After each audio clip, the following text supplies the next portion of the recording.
Hello, is this me? Yes, it is you. Hi, this is Dustin from Queens. Dustin from Queens, what's on your mind? So, I was just sort of just wondering, why isn't why aren't the Democrats invested in government-funded public housing as much as they used to? Because it feels to me that a great way to sort of really populate their cities in blue states and add more House seats in their blue states and really take more control in the House, because I really don't see any way they can take the House back the way things are going. So I'm just curious as to why. That's not a constituency. Great points, but the Democrats are not wired in this current iteration of their party to look out for and also appeal to poor people. They're appealing to real estate interests more than that. And suburban upper middle class donors. That seems to be the direction that they've decided to go in.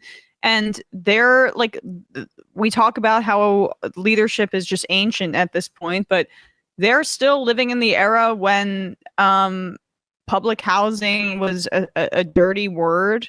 And they feel like they can't politically take the hit for advocating for such a position, because that's, again, not the constituency they're appealing to anymore.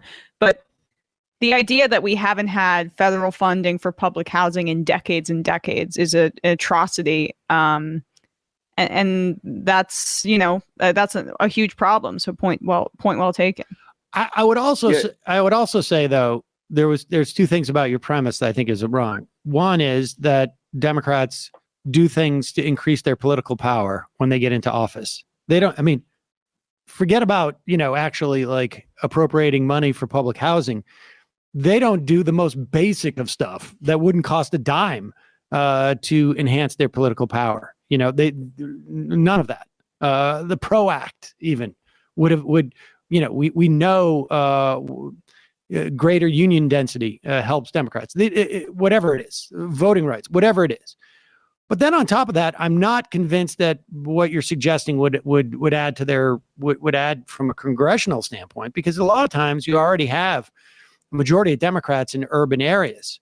And so they take those populations for granted. That's a huge part of it too. Well, but my point being that if you were to increase Democratic leaning constituents within urban areas, you would actually diminish their ability to, on a congressional level. Now, the one thing I will say is this: I'm quite convinced that the Democrats are going to lose the House in 2022, but in terms of the way that the seats have been drawn, it's probably as close. It's probably much more balanced in 2022 than it was in 2010, because contingent upon some court cases, because people became so attuned to that you had blue states essentially do the same redistricting tricks that was being done in red states, at least on a federal level.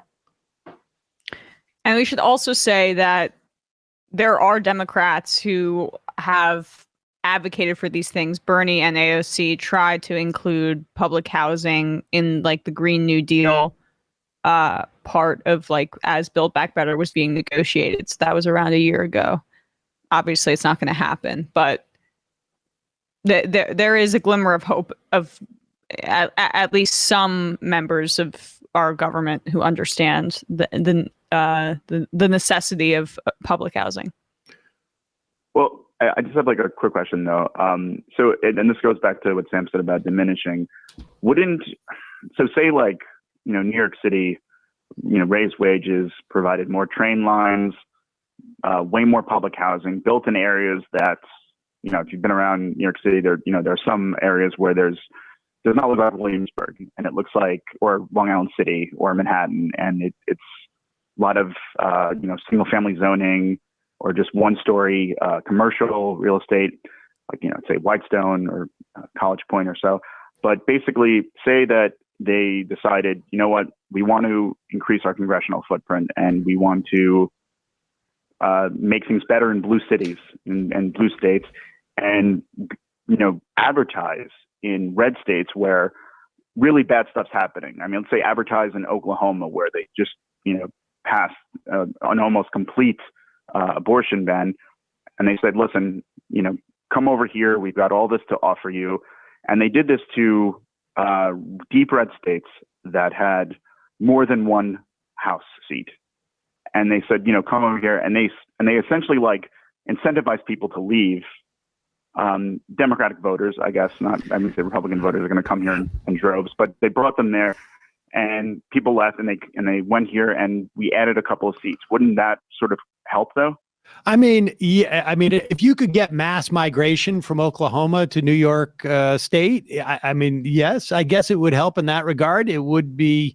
It's difficult to long-term project to ask people to uproot their lives. I mean, frankly, I think the opposite is probably better. If you want to talk about political power, just sheerly because you still have those people in Oklahoma still have 2 senators, right? And so I think what is a better project is to try and find maybe a blue district in in a purple state or a red state and get people to move there and diminish the overrepresentation on a Senate level. I mean, but I think all of that is that seems like a very, very a protracted move. But I appreciate the call, Dustin.